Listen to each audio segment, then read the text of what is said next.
Hi అండి. విజయవాడ అయితే మెల్లగా కోలుకుంటుంది.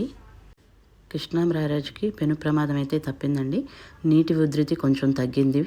క్రమంగా ఇంకా తగ్గాలని ఆశిద్దాము.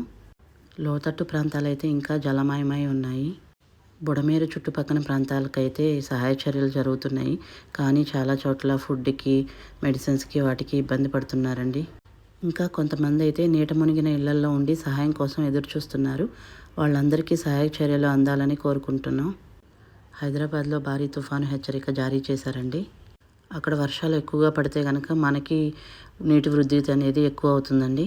దయచేసి అందరూ జాగ్రత్తగా అప్రమత్తంగా ఉండండి. ఈ ఆపద సమయంలో ఒకరికొకరు సహాయం చేసుకొని త్వరగా ఈ ఆపద నుండి మనం బయటపడాలని కోరుకుంటున్నాం. విజయవాడలో అయితే ఇంత వరద నేను ఎప్పుడు చూడలేదండి.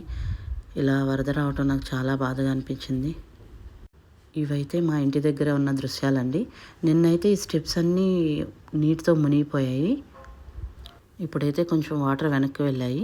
స్టెప్స్ అవి కనిపిస్తున్నాయి, చూశారు కదా. త్వరలోనే లోతట్టు ప్రాంతాలన్నీ కూడా నీటి వృద్ధి తగ్గాలని ఆశిద్దామండి.